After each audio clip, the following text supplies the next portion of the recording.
안녕하십니까. 전국의 유튜브 구독자 여러분, 아프리카TV 시청자 여러분, 매주 수요일 여러분과 기괴하고 뭔가 초자연적인 이야기들, 무서운 이야기를 전달하는 오컬트 스토리의 김원입니다. 오늘 여러분과 진행하게 될 컨텐츠도 늘상 여러분과 자주 진행을 했던 디벡에서 가지고 온 컨텐츠입니다. 제가 일전에 여러분들에게 살인마를 동경하는 디벡 커뮤니티에 대해서 한번 말씀을 드리고 그 사례에 대해서 여러가지 이야기를 드린 적이 있었습니다. 그 디벡과 관련되어 있는 내용 중에요, 이쪽에 과연 이거 제가 개인적으로도 볼 수 있나요? 이런 질문도 있고, 디벡이 뭐하는 공간이에요? 라고 물어보시는 데도 되게 많습니다. 제가 여기에 대해서는 컨텐츠를 미리 앞서서 찍어놨기 때문에 이 부분에 대해서는 한 번 더 저의 과거에 찍었던 컨텐츠들을 확인해 주셨으면 좋겠습니다. 자, 오늘 여러분과 여기서 이상한 글이 나왔던 부분은 2013년으로 거슬러 올라가서 얘기를 해보도록 하겠습니다. 제가 이전에 얘기했던 그 살인마 커뮤니티인데, 좀 자세하게 설명을 드리면 이 사이트 자체는 폐쇄가 좀 불가능한 사이트로 알려져 있습니다. 왜냐면 범죄 행위 자체를 하면 무언가 인터폴이든 뭐든 나서서 사람을 수배하고 잡고 할 텐데, 여기는 사람들이 정말 사실인지 거짓인지는 모르겠지만 픽션처럼 뭔가 글들을 계속 남깁니다. 그리고 어떤 살인마에 대해서 얘기하고 분석하면서 그 사람을 찬양하고 동경하는 글도 남기고, 그 사람의 수법에 대해서 같이 얘기해보는, 되게 어떻게 보면 끔찍한 사이트죠. 저희도 여기에 나와 있는 일명 랭킹의 가장 높은 글들, 조회수가 가장 높은 글들을 쭉 보고 있었는데, 그 중에 눈에 띄는 글이 하나 있었습니다. 이 글이 게시된 게 2013년 한번 여름에 게시됐던 글인데, 이름은 루코루라고 불리는, 이름만 봐도 뭔가 일본인 같은 사람이었습니다. 이 사람은 여기에 이런 제목으로 글을 올렸습니다. 우리에게 과연 알려져 있는 사건은 얼마나 있을까요? 라는 질문이었습니다. 자신은 정보를 수집하는 사람이고 알려져 있지 않은 사건을 오늘 얘기하고자 한다 라고 이야기합니다. 이 내용을 알게 된 이유가 어떤 부분이었냐면, 자기가 알고 있는 일본 경찰, 그 일본 경찰에겐 이 사건이 자신이 해결하지 못한, 그리고 가장 답답한, 자신의 평생의 한처럼 남아있는 사건인데 그 누구에게도 알려져 있지 않은 사건이라, 이게 어떻게든 사람들한테도 알려졌으면 좋겠는데 언론에서도 얘기해주진 않으니까 조용히 묻혔던 사건이라, 자기가 퇴직하고 나서 이 이야기를 루코루, 이 본인에게 뭔가 조심스럽게 얘기를 꺼냈고, 자기가 여기에 대한 데이터를 수집을 한 뒤 그리고 전달하는 것이다 라고 써놨습니다. 지난 32년 동안 베일에 쌓여 있었던 사건입니다. 올해 기점 32년 전입니다. 한국에서 화성 연쇄살인 사건이 발생되고 있었던 해인 1986년입니다. 1986년으로 우린 거슬러 올라가서 함께 이곳으로 가보겠습니다. 오늘 여러분과 함께 보게 될 곳은 일본 사이타마현의 지치부시입니다. 바로 이곳입니다. 지형도를 함께 봐주셨으면 좋겠는데요. 무언가 되게 발전한 곳인가? 인지 발전하지 않은 곳인지 정도로 생각해 주시면 좋겠습니다. 여기가 지치부시인데요. 보시는 바와 같이 이 도시는 뭔가 산속에 이렇게 있는 마을입니다. 물론 지금이야 많이 뭔가 개발도 되고 했지만 1986년까지만 하더라도 숲도 많고, 그리고 뭔가 사람 인적도 그렇게 많지 않은, 어떻게 보면 고립되어 있는 곳입니다. 이곳에서 외부로 나갈 수 있는 길, 도시로 나가는 길은 이쪽 길밖에 없는, 아마 여러분이 보셔도 되게 외진 곳이구나 라고 보실 겁니다. 지금이야 많이 개발이 됐지만 말이죠. 하지만 도시 곳곳에도 아직도 산도 많고 숲도 많은 그런 곳이기도 합니다. 오늘 여러분과 이곳에서 벌어진 그 이야기를 얘기해보고자 합니다. 산이 많다는 점도 기억해 주시면 좋겠습니다. 그때 당시 보고에 따르면 바로 요 안에 있는 니치즈 광산에 대한 이야기부터 시작됩니다. 지금 방금 보셔서 산들이 되게 많잖아요. 산들이 되게 많다 보니까 광산들이 있는데 현재는 폐광산입니다. 사진을 같이 보시면서 이야기를 조금 더 나눠보도록 하겠습니다. 산골짜기에 있는 광산이고요. 이곳에는 지금 현재 폐가, 흉가 같은 것도 되게 많습니다. 옛날에 광산에서 일하셨던 분들이 머물렀던 곳인데 이젠 더 이상 없다 보니까 다 비워져 있는 곳이기도 합니다. 그리고 이게 조금 가보면 으슥하고 좀 뭔가 무섭다라고 얘기하는 사람들도 많습니다. 현재는 거의 폐가처럼 돼 있거든요. 바로 여기가 니치지 광산입니다. 약간 오컬트 매니아들이 많이 가는 곳이기도 하고요. 여기에는 여러 괴담들도 많이 있습니다. 뭐 도시전설일 수도 있을 것이고요. 무서운 이야기들도 많이 있죠. 바로 이곳에 있는 이 폐광산에서 벌어진 일입니다. 바로 다 이 근처입니다. 자, 오늘 여러분과 이쪽에 대한 이야기를 한번 본격적으로 시작해 보도록 하겠습니다. 이곳에서 생긴 사건, 그 이름 체스키랍니다. 1986년 6월 14일 토요일로 거슬러 올라가도록 하겠습니다. 낮에는 이 지역에 보통 윷놀이를 하는 아이들이 굉장히 많이 있는 숲입니다. 이날도요, 하지메 이사오미야 그리고 요네코, 이 두 아이는 토요일 아침이라 그냥 아무 생각 없이 부모님들과 함께 공연 주변에서 그냥 놀고 있었습니다. 그 이 두 아이의 어머니도 아버지도 피크닉 준비를 하면서 아이들이 노는 걸 그냥 지켜보고 있었던 상황이었죠. 그런데 시간이 얼마나 지났을지 모르겠지만 갑자기 두 아이의 비명소리가 들렸습니다.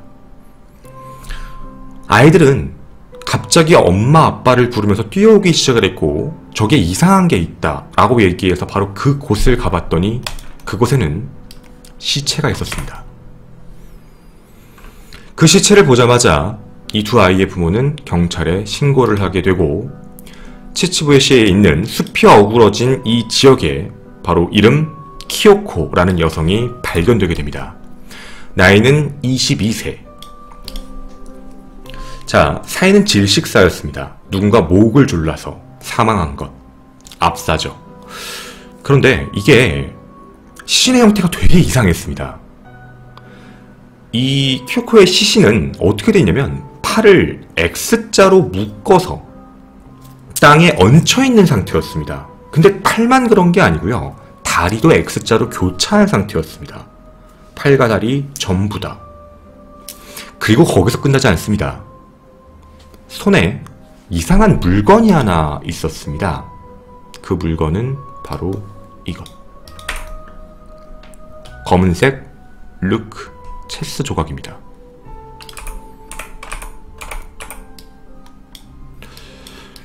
경찰이 봤을 때 아니 이건 뭐야? 무언가 신호인가? 물론 첫 번째 사건이었기 때문에 아니 뭐 체스는 뭐 그냥 범인의 힌트인가? 조심스럽게 그걸 들고 확인도 해보고 혹시 뭐 DNA나 지문 같은 게 있는지. 하지만 어떠한 증거도 나오지 않게 됩니다. 성범죄의 목적도 아니고 금품 목적도 아니고 아무것도 없는 거죠. 근데 이상한 일이 한 번 더 벌어집니다. 바로 똑같은 날인 1980년 6월 14일 토요일 경찰에 한 가지 신고가 들어오게 되는데요. 20살 어떤 여자였습니다. 제가 어제 금요일 6월 13일 금요일날 제가 납치가 됐어요.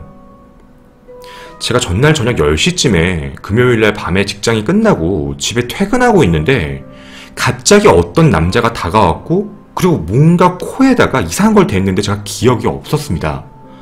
그리고 제가 기억이 나서 깨본 곳은 이상한 창고 같은 곳이었는데 그 창고 안에 저 말고 다른 사람도 같이 있었어요.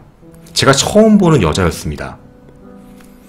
밤새도록 같이 그 안에 인질로 잡혀 있었어요.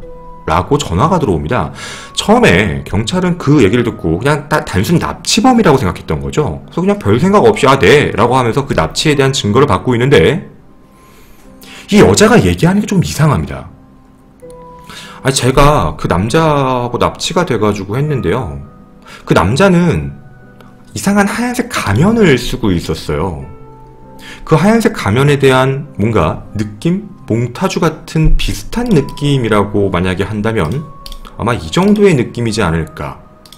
당시 진술에 나온 바에 따르면입니다. 이 정도의 그림입니다. 조금 놀라실 수도 있습니다. 사진 띄우겠습니다.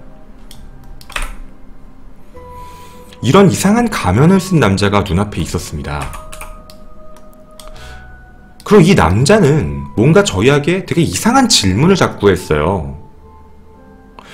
사실 경찰은 그 질문을 했다고 얘기를 할 때 그 질문에 대해서 뭔데요? 라고 물어보고 별로 대수롭지 않게 그냥 바다만 몇 가지만 썼던 겁니다. 아 뭐야. 그런데 그 이후에 갑자기 자신의 코에 클로로폼 같은 약품을 다시 하고 자기가 깨어났는데 자기가 처음에 납치했던 근처에 있는 숲에서 깨어난 겁니다. 거기까지 경찰이 그 납치의 증거니까 네 그렇게 됐군요. 뭐 또 다른 인상착의 같은 건 없나요? 뭔가 그 가면 쓴 사람의 목소리라던가 뭐 느낀 거 없나요? 남자였고 가면을 쓰고 사실 잘 모르겠어요. 키는 한 170에서 175 정도? 그래서 경찰은 별로 대수롭지 않게 생각했는데 거기서 이상한 이야기가 하나 나옵니다. 그리고 저요 깨어났는데 손에 이상한 게 있었어요. 그래서 경찰은 대수롭지 않게 뭔데요? 라고 물어봤더니 있잖아요 체스. 제가 체스 조각이 손에 있더라고요. 무슨 체스죠? 이 체스. 흰색 루크 체스였습니다.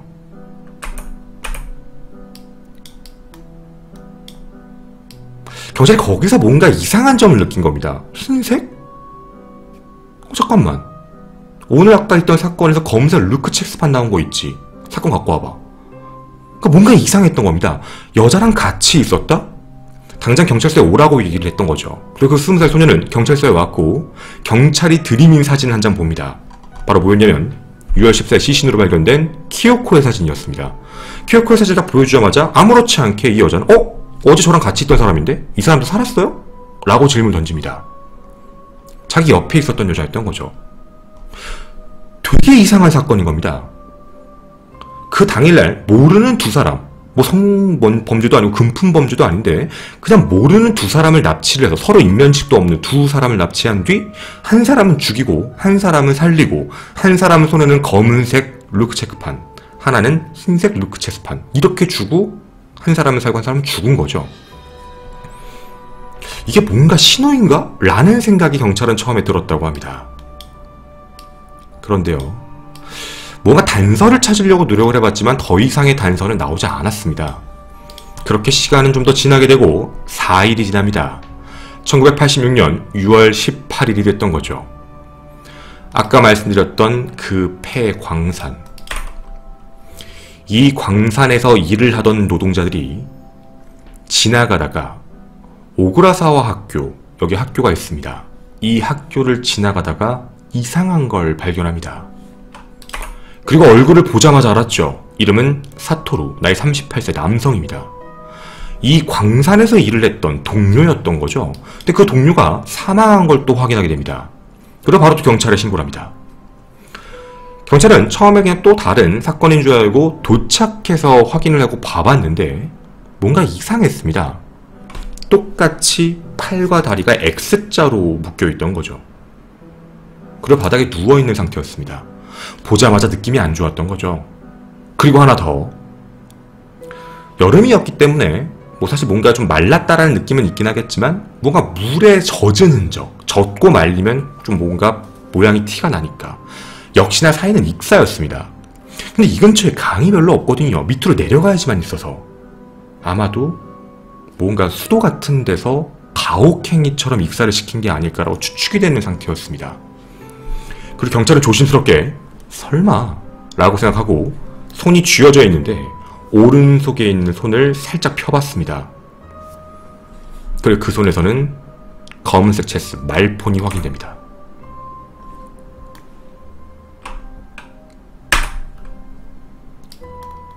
경찰은 여기서 느낌이 안 좋았던 거죠. 야 이거 뭔가 있다 이거. 뭔가 정상적인 것 같진 않다. 그리고 경찰은 느낌이 이상했기 때문에 기다리고 있었습니다. 전화를.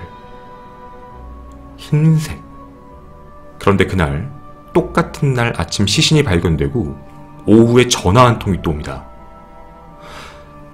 제가 사토루 친구인데 사토루가 죽었다는 얘기 듣고 전화해요. 제가 사실 어제 사토루와 같이 납치된 사람입니다. 똑같은 노동자입니다. 전날 밤 11시에 같이 일을 마치고 같이 걸어 나오다가 어떤 가면 쓴 남자가 나타나 총을 들이대고 동행하라. 날 따라오지 않으면 죽이겠다. 라고 얘기해서 따라갔는데 갑자기 무슨 약을 먹였다고 합니다. 그걸 억지로 먹었더니 갑자기 의식을 잃었고 의식에서 딱 깨어났을 때 웬 마스크를 쓴 남자, 그 마스크가 바로 이 마스크였습니다. 이 남자가 눈앞에 있었고 이 남자는 무언가 질문을 던졌다고 합니다. 질문. 어떤 질문이었어요? 이 사람이 저한테 물어봤던 질문은요, 자녀가 있는지, 그리고 자녀가 있으면 이름이 무엇인지, 그리고 아내를 사랑하는지, 그리고 행복한지, 그리고 하나님을 믿는지, 그리고요, 어린 시절에 대한 기억과 미래에 대한 계획을 물어봤다 라고 이야기합니다. 그 얘기를 그냥 다 대답을 했는데 갑자기 또 무슨 약을 먹였고, 내가 깨어났더니 납치되었던 그 광산 가는 길목에 내가 누워있었고, 그리고 내 손에 체스가 하나 있었습니다. 아마 여러분도 추측이 되실 겁니다. 바로 흰색 체스판 말폰입니다. 흰색 말폰이 확인됐던 거죠. 이렇게 검은색과 흰색이 또 발견된 겁니다.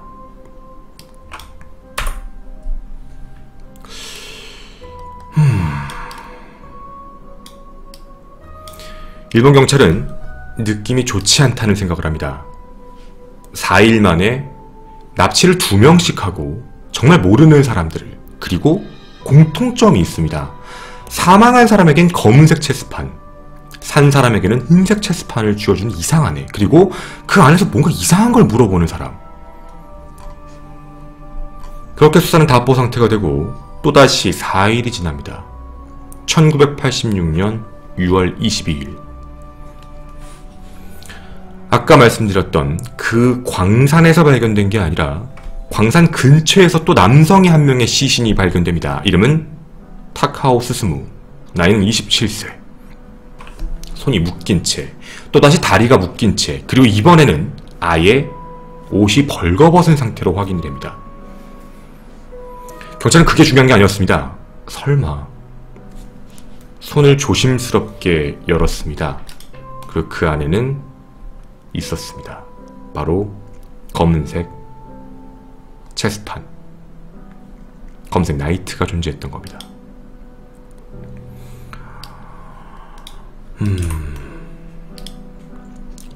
사인은 저체온 사망, 옷을 벗겨놓고 저체온으로 사망시킨 걸로 추측이 됩니다. 근데 이 사람은 실제로 아까 보여드렸던 이 지치부시에서 사는 사람은 아니었고요. 아까 그 한쪽 길로에서 대도시가 있었죠. 그 대도시의 경비원입니다. 근데 왜 이 사람이 여기 있는지는 아무도 모르는 거고요. 그리고 목격자도 없고요. 그리고 하나 더, 기다리고 있는 전화가 있었습니다. 우리가 기다리는 건 흰색이니까.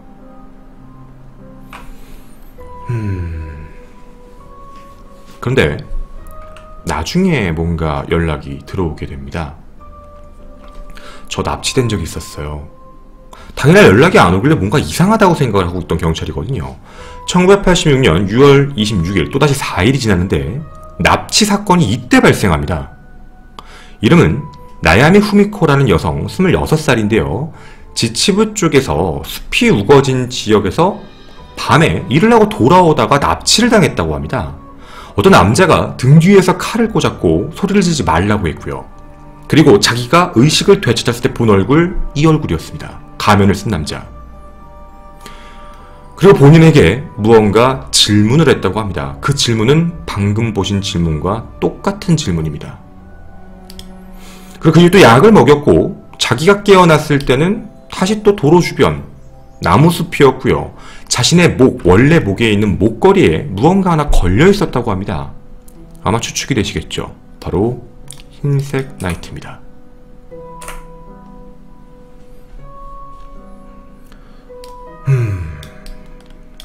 사람을 살해하면 검은색을 주고 사람을 살리면 흰색을 주는 되게 이상한, 그리고 그 안에서 무슨가 이상한 질문을 던지는 것.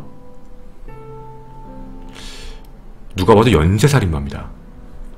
경찰도 연쇄살인마의 모든 초점을 맞추고 이제 수사에 대해서 진행이 됐지만 흔적 및 증거가 어떠한 것도 나오지 않게 됩니다. 자, 그리고요, 시간이 또다시 4일이 지납니다. 1986년 6월 30일. 이번에는 경찰도 아예 대기하고 있었습니다. 4일마다 나타나니까 반드시 잡겠다. 하지만 그 경찰의 기대를 마치 비웃기라고도 하듯 다른 데서 납치를 또 합니다. 외곽에 있는 고속도로 근처에서 납치를 했거든요. 네 번째, 다섯 번째 희생자가 동시에 나타납니다. 이름은 하나코 준코, 나이 23세, 그리고 이름 마유미 유리, 나이 30세. 이 두 여성이 한꺼번에 시신으로 발견됩니다. 도로 옆 돌가에서 발견됐고요. 고속도로 측면에서 발견됐으며 무언가 되게 이상한 장면으로 확인됩니다. 이 두 시체는 양팔을 양쪽으로 벌린 상태, 사이드 쪽으로 양팔로 벌렸고 다리만 서로 X자로 꼬고 있었습니다. 그러니까 뭔가 V자의 모양이었다고 보는 게 좋겠죠. 시신의 전체적인 모습을 본다면 둘 다 질식사였습니다. 뭔가 좀 느낌이 이상해서 일단 첫 번째, 하나코에 있는 손을 열어봤는데 오른손을 열었을 때 없었습니다. 뭐지? 왼손을 열었습니다. 그리고 그 왼손에서는 바로 이게 나왔습니다. 검은색 비숍. 그리고 조심스럽게 또 마유미의 손을 열었습니다. 마유미의 오른손에서 나온 건 검은색 퀸이었습니다.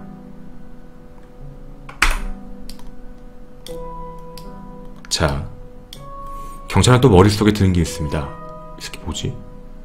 자, 그러면 흰색을 가진 사람도 있어야 되는 거 아니야? 납치된 사람 누구 있지 않을까? 그 사람이 뭔가 증거를 갖고 있지 않을까? 기다리고 있었습니다. 수사는 좌절 상태에서 뭔가 해결이 되지 않고 계속적으로 지나간 상태였던 거죠. 그런데요, 여기서 한 가지의 증거가 나타나기 시작합니다. 당일날이었습니다. 한 여자가 신고를 하게 됩니다. 내 딸이 납치가 됐어요. 아이가 현관에서 놀고 있는데 갑자기 비명을 질러서 뜨개질하고 다 나가봤더니 어떤 남자가 애를 데리고 나가는 걸 봤다. 그래서 빨리 신고를 한 겁니다. 근데 경찰이 왠지 느낌이 자꾸 이런 일이 3일도 4일마다 벌어지니까 살아있겠지? 내심 그렇게 생각을 했다고 합니다. 살아있겠지 설마. 그리고 차에 대해서 수배를 때리게 되는데 경찰의 느낌상 분명 지치부시 근처에 있었고 광산이 아니면 아까 얘기했던 학교였잖아요. 학교를 가본 겁니다. 오그라사와 근처 학교를 가봅니다. 그리고 거기에 자동차가 한 대 있었습니다. 그리고 그 자동차 안에서 그 아이가 발견됩니다. 의식은 없는 상태로 발견됐는데 다친 데는 아무것도 없었습니다. 그리고 그 아이의 손을 봤는데 왼손과 오른손에 각각 비숍과 퀸이 있었습니다. 아이는 그렇게 산 거죠.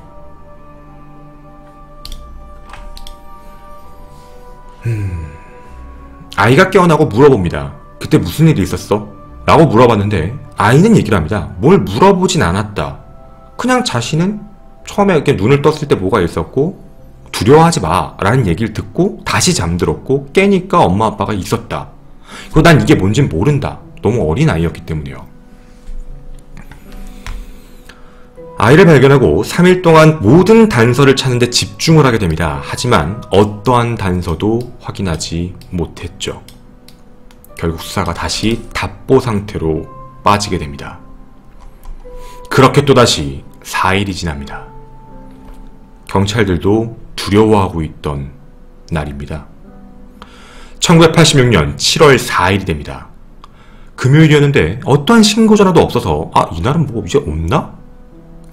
근데 그날 이 수사를 담당했던 그리고 정보를 얘기했던 경찰관은 머릿속에 한 가지 생각밖에 없었다고 합니다. 킹. 지금 뭔가 말들이 점점 더 높아지고 커지고 있는데 마지막에 안 나온 게 하나 있거든요. 킹이 안 나왔다. 이거 이상하다. 신고 전화 들어옵니다. 어떤 젊은 사람이 광산 근처에 쓰러져 있습니다. 곧바로 경찰은 출동합니다. 확인해봤는데 그 경찰이 본 건 한 소년이었습니다. 마을에 사는 소년이었고 병원으로 곧바로 이동하는데요. 병원에 도착하기 전에 의식이 돌아왔습니다. 무슨 일이 있었는지 의사와 경찰들에게 얘기를 했는데 이런 얘기였습니다. 전날 밤에 친구 집에서 놀고 돌아오고 자전거를 타고 돌아오고 있는데 어떤 남자가 술 취한 것처럼 비틀비틀거려서 도와줘야겠다라는 생각 때문에 자전거에서 내려서 저한테 좀 기대세요 라고 얘기를 딱 하는 순간 자신의 오른쪽 어깨를 부여잡으면서 고개를 싹 돌렸는데 그게 이 가면을 쓴 남자였다고 합니다. 그리고 중요한 정보가 나왔습니다. 씩 하고 웃었다요. 그러니까 즉 얼굴이 우리가 그 전까지 알았던 건 마스크를 썼다였는데 마스크가 아니라 분장, 변장 같은 거였습니다. 웃었답니다. 그리고 자신은 기절을 했다고 합니다. 그리고 깨어났을 때 의자에 묶여 있었고 또 그 앞에서 얘기했던 질문을 똑같이 했다고 합니다. 자신에게. 그리고 나서는 다시 자신에게 무슨 약을 투여했고 내가 깨어나 보니까 지금 경찰과 의사들이 있었던 것이다. 근데 그 사람의 몸 어디를 봐도요 손에도 없었습니다. 전 그 처음에는 경찰도 잃어버렸나? 왜지? 있어야 될 게 왜 없지? 근데 병원에 도착해서 검사를 받던 이 소년에게 이상한 게 하나 확인이 됐던 겁니다. 이제 몸을 이제 벗고요 확인하려고 할 때 애가 좀 뭔가 좀 배가 자꾸 아픈데 이상한데? 라는 이야기합니다. 외부에 알려진 것과 좀 다른 얘기인데요. 뭐야? 그 조직 항문 검사를 해봤는데 그 안에 뭔가 껴있었습니다. 확인해본 결과 여러분이 예상하시는 바로 그것입니다. 흰색 킹입니다.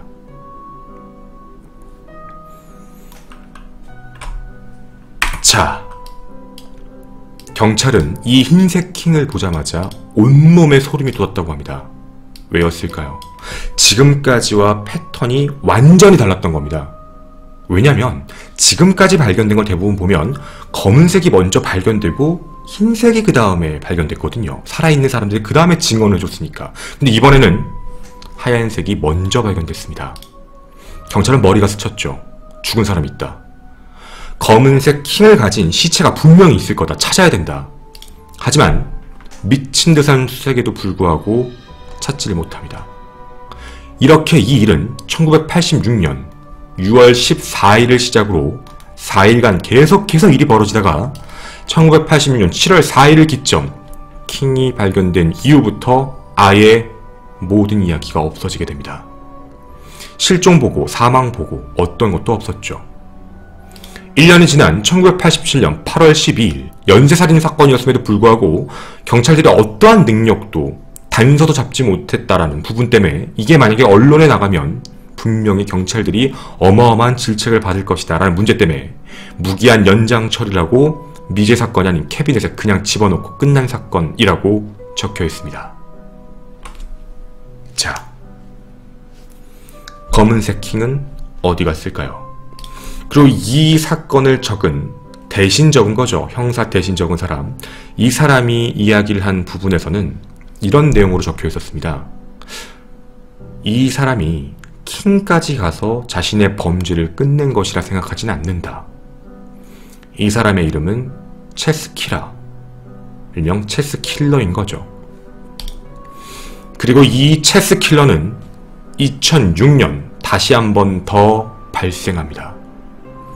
여러분과 2탄에서 함께 하도록 하겠습니다. 코드명 체스킬러, 여러분과 얘기했던 일본에 30년간 묶여있던 사건이었습니다. 감사합니다.